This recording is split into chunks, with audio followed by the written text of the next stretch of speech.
सपनों का शहर। लेकिन इस सपनों की शहर की एक हकीकत यहाँ के चौल भी है, जहाँ करोड़ों लोग रहते हैं। इन्हीं चौल में शांता अपने पति धर्मा और अपनी 2 बेटियों रेणु और मुन्नी के साथ रहती है। धर्मा को सिर्फ एक ही काम आता है और वो है शांता की कमाई के पैसों से शराब पीना और टांगे पसार कर सो जाना। शांता बेचारी दूसरों के घरों में झाड़ू कटका करके किसी तरह घर का खर्च चलाती और दोनों बेटियों को पढ़ाती लिखाती। एक बार की बात है, मॉनसून शुरू हो गया था। मुंबई में लगातार बारिश हो रही थी। तभी शांता की दोनों बेटियां स्कूल से भीगते हुए घर आईं।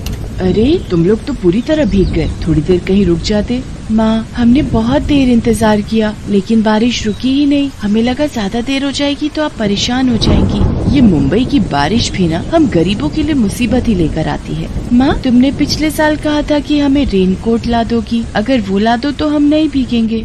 शांता ने अपनी बच्चियों को कह तो दिया था, लेकिन कर्मा की शराब और घर के खर्चों से पैसे बचते ही कहाँ थे जो वो उनके लिए रेनकोट ला देती। पिछले साल भी दोनों की तबीयत बारिश में भीगने के कारण बहुत खराब हो गई थी। वो सोच ही रही थी कि इस बार अपनी बेटियों के लिए सेकंड हैंड ही रेनकोट कहीं से भी लाकर उसे देगी। तभी कर्मा हाथ में शराब की बोतल लेकर भीगते हुए अपने घर आया। शांता, अरे ओ शांता, कहाँ मर गई तू? मर जाती तो ही सही रहता, कम से कम तुमसे पीछा तो छूटता। ये तू क्या बकवास कर रही है? तुझे अपनी बेटियों की फिक्र नहीं है? मुझे तो है लेकिन आपको नहीं है। पूरा दिन शराब शराब शराब। कर्मा के साथ सबसे बड़ी दिक्कत ये थी कि वो अपनी बुराई तो सुन लेता, लेकिन अगर कोई शराब की बुराई कर दे तो उसका पारा चढ़ जाता। उसने गुस्से में शांता को एक थप्पड़ मार दिया। मुफ्तखोर औरत, तू क्या समझती है अपने आप को, है? मैंने कितनी बार कहा कि मेरी शराब को अगर एक शब्द भी बोला तो मुझसे बुरा कोई नहीं होगा। ये शराब हमारा घर तोड़ रही है, आपको नहीं दिखता? चुप चुप कर, नहीं तो मार मार कर मुंह सुझा दूंगा तेरा। बात कर रही है। जब शांता की शादी हुई थी उस समय कर्मा कभी कभार पीता था, फिर पता नहीं उसे क्या हुआ, हर दिन पीने लगा। इस लत के कारण ही उसकी नौकरी भी चली गई, लेकिन उसे कोई फर्क नहीं पड़ता था क्योंकि उसकी नौकरी गई तो शांता की कमाई शुरू हो गई थी। शांता की दोनों बेटियां भी अपने पिता के इस व्यवहार से हमेशा सहमी रहती थी। अगले दिन, सुनिए जी, मॉनसून जोर पर है, हर दिन भयंकर बारिश हो रही है। तो मैं क्या करूँ? बारिश में बारिश नहीं होगी तो क्या लू चलेगी क्या? आपसे तो कुछ कहना ही बेकार है। तो फिर कहती क्यों है? चल फुट यहाँ से। और हाँ, जाते जाते कुछ रुपए देती जाना। रुपयों की बात सुनकर शांता को गुस्सा आ गया। रुपए क्यों चाहिए? तेरे लिए ताजमहल बनवाना है, ताजमहल। देखो जी, मेरे पास आपकी शराब के लिए बिल्कुल भी पैसे नहीं है। कुछ पैसे पड़े भी हैं तो वो राशन के लिए हैं। देख नहीं रहे, सारे डिब्बे खाली पड़े हैं। बारिश की हालत आप देख ही रहे हो। अगर यूं ही होती रहेगी तो बाहर निकलना मुश्किल हो जाएगा। इसलिए मैं चाहती हूँ कि कुछ राशन खरीद कर रख लिया जाए ताकि आगे दिक्कत ना हो। शांता की बात सुनकर कर्मा को बहुत गुस्सा आया, लेकिन उसने सोचा कि अगर वो इस समय गुस्सा दिखाएगा तो वो गुस्सा उस पर भारी पड़ जाएगा और शांता उसे पैसे नहीं देगी। इसलिए उसने उससे बहुत प्यार से बात करते हुए कहा कि शांता, मैं बहुत ही बुरा आदमी हूँ, मुझे पता है। ना तो तुम्हारी फिक्र है मुझे और ना ही अपने बच्चों की। देखो ना। कर्मा के अचानक से बदले इस व्यवहार से शांता सख्ते में आ गई और वो सोचने लगी कि ये इनको अचानक क्या हो गया है। आपको पता है, रेणु मुन्नी के पास रेनकोट भी नहीं है। वो बेचारी हर दिन भीगते हुए स्कूल से घर आती। शांता, भगवान के लिए ये सब बातें मुझे बोलो। मैं जानता हूँ कि मेरी शराब की लत के कारण तुम लोगों को ये सब मुसीबतें उठानी पड़ती हैं, लेकिन मैं वादा करता हूँ आज के बाद शराब को हाथ नहीं लगाऊंगा मैं। सच में। सच? तुम्हारे सर की कसम। कर्मा ने वैसे तो ये वादा कई बार किया था लेकिन निभाया नहीं। फिर भी शांता ने सोचा, चलो एक मौका उसे और दे देती हूँ। फिर वो काम पर जाने लगी। उसे काम पर जाते देख कर्मा ने कहा कि सुनो, तुमने कहा कुछ पैसे हैं तुम्हारे पास, वो मुझे दे दो। मैं राशन का सामान और रेणु और मुन्नी के लिए रेनकोट लेता आऊंगा, ठीक है ना? उसकी बात सुनकर शांता सोच में पड़ गई। उसके मन में आया कि कहीं इन्हें पैसे दे दूं और ये उसे शराब में उड़ा दें तो फिर क्या होगा। वो ये सोच ही रही थी कि कर्मा ने कहा, क्या हुआ शांता, क्या सोचने लगी? मुझे पैसे देने में डर लग रहा है ना? यही तो दिक्कत है। तुम मुझे सुधारना भी चाहती हो लेकिन मुझ पर विश्वास नहीं करना चाहती। छोड़ो, रहने दो। शांता एक बार फिर से कर्मा की बातों में आ गई और राशन के सारे पैसे उसे दे दिए। फिर वो काम पर चली गई। बढ़िया है, घर का राशन लाने वाली। अरे भूखे पेट तो रहा जा सकता है लेकिन दारू के बिना ना, बिल्कुल नहीं। उस दिन फिर से बहुत बारिश हो रही थी। घर में जो कुछ राशन बचा था शांता ने बना दिया था। अब वो कर्मा के आने का इंतजार कर रही थी। रात के 9:30 बजे कर्मा लड़खड़ाते हुए घर पहुंचा। उसकी हालत देखकर ही शांता समझ गई कि ये आज फिर से पीकर आया है। उसने गुस्से में उससे पूछा, राशन कहाँ है? इनके रेनकोट कहाँ है? ये चल आगे से हट, बढ़िया हिसाब किताब लेने वाली। एक थप्पड़ में सारा गणित बिगाड़ दूंगा तेरा, मैं बता रहा हूँ, बात मत कर मेरे से। कर्मा हर दिन की तरह चुपचाप जाकर बिस्तर पर लेट गया। बाहर बारिश लगातार हो रही थी, लेकिन इस बार बारिश ने रुकने का नाम नहीं लिया। लगातार बारिश के कारण शांता के चौल की छत से पानी टपकने लगा। ये देखकर उसकी बेटी रेणु एक बर्तन ले आई और जमीन पर रख दिया, लेकिन इस बार बारिश किसी जिद्दी बच्चे की तरह हो गई थी। वो बरसती जा रही थी, बरसती जा रही थी। 2 दिन इसी तरह बीत गए। इधर घर में एक दाना भी खाने को नहीं था। दोनों बच्चियां भूख से बिलख रही थी, लेकिन वो अपनी माँ से कुछ नहीं कहती, किसी से मदद भी नहीं मांग सकती थी, क्योंकि पूरी बस्ती पानी पानी हो गई थी। मुझसे बहुत बड़ी गलती हो गई जो इन पर विश्वास कर लिया। एक बार फिर से इन्होंने विश्वास तोड़ दिया मेरा। मेरी दोनों बेटियां भूख से बिलख रही हैं और ये है कि शराब के नशे में जानवर की तरह पड़े हुए हैं। लगातार बारिश के कारण अब तो चौल के घरों में भी पानी घुस रहा था। सरकार ने अलर्ट जारी कर दिए थे। बारिश का ये पानी अब तो लोगों की जान का दुश्मन बन गया था। शांता के चौल में भी पानी पूरी तरह घुस गया था। उसे समझ नहीं आ रहा था कि वो क्या करे क्या ना करे। उसने कर्मा को जगाने की कोशिश की। वो जागता तो जरूर, लेकिन अपने पास रखी बोतल की शराब के 2 घूंट मारता और फिर लेट जाता। इस बीच पानी का स्तर लगातार बढ़ता ही जा रहा था। रेणु और मुन्नी को अब डर लगने लगा था। पूरी बस्ती से बचाओ बचाओ की आवाज आ रही थी। माँ, क्या हम लोग इस पानी में डूब जाएंगे? माँ, हम लोग मर जाएंगे क्या? उनकी बातों को सुनकर शांता को रोना आ रहा था, लेकिन ये वक्त रोने का नहीं था। हिम्मत से काम लेकर सबकी जान बचाने का था। कुछ नहीं होगा बेटा, कुछ नहीं होगा। बारिश कम होते ही सब ठीक हो जाएगा। लेकिन बारिश कहाँ हमारी बात सुनती है। वो तो अपनी रफ्तार में हो रही थी और आज तो पानी छतों तक भर गया था। लेकिन इस बीच कर्मा का नशा टूटा। होश में आने के बाद उसे समझ में आया कि वे लोग बहुत मुसीबत में हैं। शांता, ये इतना पानी कहाँ से आ गया?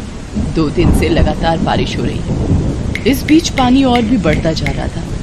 शांता ने अपनी दोनों बेटियों को झट से अपने कांधे पर उठा लिया और अपने पति से कहा, हमें यहाँ से बाहर निकलना होगा, किसी से मदद मांगनी होगी, नहीं तो हम यहीं खत्म हो जाएंगे।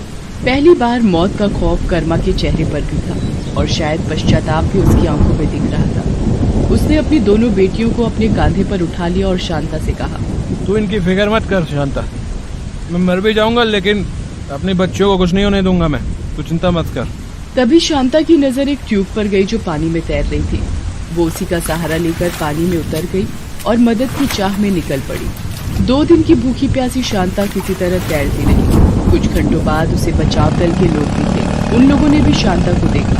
उन्होंने अपनी नाव में उसे बिठा लिया। साहब, मेरी बच्ची, मेरे पति, मेरी चौल के कई सारे लोग डूब रहे हैं। आप जल्दी से चलिए, उन्हें बचा लीजिए। बचाव दलों का दस्ता शांता की चौल की ओर निकल पड़ा। तय समय पर बचाव दल के पहुंचने के कारण बहुत लोगों की जान बच गई। हालांकि कई लोग इसमें डूबकर अपनी जान भी गंवा बैठे। बचाव दल वाले उन्हें लेकर शरणार्थी शिविर में आ गए। वहां उन लोगों को खाना पीना दिया गया। 2 दिन की भूखी शांता और उनकी बच्चियों ने रोटी देखी तो उनकी आंखों में आंसू आ गए। पहली बार कर्मा को भी भूख का एहसास हुआ था।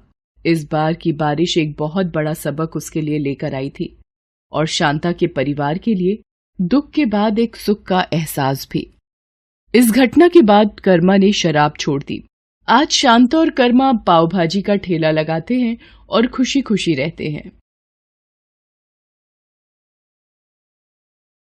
बिहार के गोपालगंज में रामदीन नाम का एक गरीब मजदूर रहता था। परिवार में उसकी पत्नी मंगला और बेटी निशा थी। मंगला, कुछ खाने को दे दे, फिर मैं जाकर देखूं, शायद कोई मजदूरी का काम मिल जाए। तेरा यूं भूखा रहना भी होने वाले बच्चे के लिए गलत है, इसलिए अब मुझे रोजाना कड़ी मेहनत मजदूरी करनी ही होगी। अरे तुम मेरी चिंता मत किया करो, तुम दोनों के साथ थोड़ा बहुत खा तो लेती हूँ। ये देखो, आधी चाय तुम्हारी, आधी चाय मेरी। ये थोड़ी सी भुजिया रखी है, चाय के साथ खा लो। माँ, भूख लगी है, कुछ खाने को दो ना। रुक, मैं तेरे लिए रोटी बनाती हूँ, फिर तू खा लेना। मंगला, आटा कहाँ है जो तू रोटी बनाएगी? एक रोटी का रखा हुआ है जी, वही खिला दूंगी। आप चिंता मत करो, आप काम ढूंढने जाओ। क्या करूँ क्या खिलाऊंगा मंगला और निशा को? मंगला का भी पूरा टाइम है, वो बेचारी कुछ नहीं कहती। रामदीन बाजार में मजदूरी का काम ढूंढने निकलता है। वो एक दो दुकानों पर काम मांगता है। एक गोदाम में उसे बोरियां ढोने का काम मिल जाता है, पर गोदाम दुकान से कुछ दूरी पर था। देखो, ये दुकान का लड़का तुम्हें गोदाम पर ले जाएगा। हाँ, तुम्हें गोदाम की बोरियां यहाँ दुकान पर लाकर लगानी है, ठीक है? ठीक है सेठ जी, मैं ले आऊंगा। रामदीन पूरा दिन गोदाम की बोरियां पीठ पर लाद कर सेठ की दुकान में उतारता रहा। अरे कितनी बोरियां रह गई हैं भाई? दुकान बंद करने का समय हो रहा है। सेठ जी, बस 4 बोरी और बाकी हैं। रामदीन सारी बोरियां दुकान पर रख देता है। सेठ रामदीन को बदले में 300 रुपए देता है। उन रुपयों से रामदीन कुछ खाने का खरीदता है और घर जाता है। मंगला, ये थोड़ा राशन ले आया हूँ, कुछ दिन तो निकल ही जाएंगे। मंगला उस दिन फिर दाल चावल बनाती है, जिसे देखकर निशा बहुत खुश होती है। माँ, आज आपने खाने में दाल चावल बनाए हैं। मुझे ये वाली दाल बहुत अच्छी लगती है। ये ले, फिर थोड़ी और दाल ले ले बिटिया। मंगला, ये आज तो काम मिल गया, पर आगे कैसे गुजारा होगा? मानसून भी अपने उफान पर है और गोपालगंज का तो तुम्हें पता ही है, कब बाढ़ का कहर हम गरीबों पर टूट जाए कौन जाने। मुझे तो तुम्हारी चिंता हो रही है। तुम्हारी डिलीवरी का वक्त निकट आ रहा है। बस गोपालगंज में सब कुछ ठीक रहे। रामदीन इसी चिंता में था कि मॉनसून आ गया है। कोई काम नहीं मिला तो घर कैसे चलेगा। अगले दिन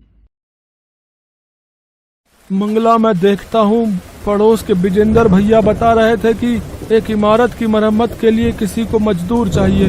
पता करके आता हूँ, शायद मिल जाए। बाहर तो बारिश हो रही है, कैसे जाओगे?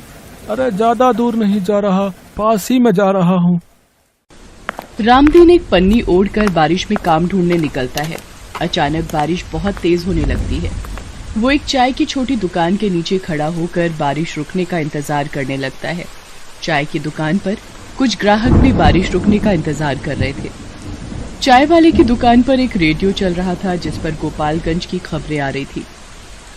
बता दें कि गोपालगंज जिले में लगातार हो रही बारिश और नेपाल से पानी डिस्चार्ज किए जाने से गंडक नदी का पानी तेजी से गांव में प्रवेश कर रहा है।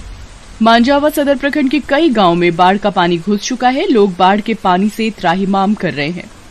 हे भगवान, ये क्या हो गया? बाढ़ का पानी तेजी से गांव में आ रहा है। मुझे घर जाना होगा। अरे ये पानी का बहाव तो बढ़ता ही जा रहा है। रामदीन खबर को सुनकर घबरा जाता है और तेजी से घर की ओर भागता है। रामदीन के घर में पानी भर चुका होता है। आसपास के लोग जल्दी जल्दी घरों को खाली करके भाग रहे होते हैं। आप आ गए? ये देखो, पूरे घर में पानी भरता ही जा रहा है। बापू, मुझे डर लग रहा है। अरे घबराओ मत, कुछ नहीं होगा मंगला। निशा को मैं कंधे पर बैठा लेता हूँ, हमें जल्दी यहाँ से निकलना होगा। सुनो जी, लगता है मेरा बच्चा होने का वक्त आ रहा है। मुझे दर्द महसूस हो रहा है जी। घबराहट से लगता है बच्चा नीचे आ रहा है। हे प्रभु, क्या करूँ? विजेंद्र भैया को बुला कर लाता हूँ। अब विजेंद्र भैया। रामदीन, जल्दी से जरूरी सामान बांध ले, निकलना है, वरना कोई नहीं बचेगा, सब बाढ़ में बह जाएंगे। विजेंद्र भैया, मंगला को बच्चे का दर्द शुरू हो गया है, वो चल भी नहीं पा रही है। अरे बेचारी को इस मुसीबत में ये बड़ी परेशानी होनी थी। जल्दी चलो जी। एक काम कर, ये खाट पर भाभी को लेटा, फिर इसी पर ले जाना पड़ेगा, कोई और रास्ता नहीं है अब।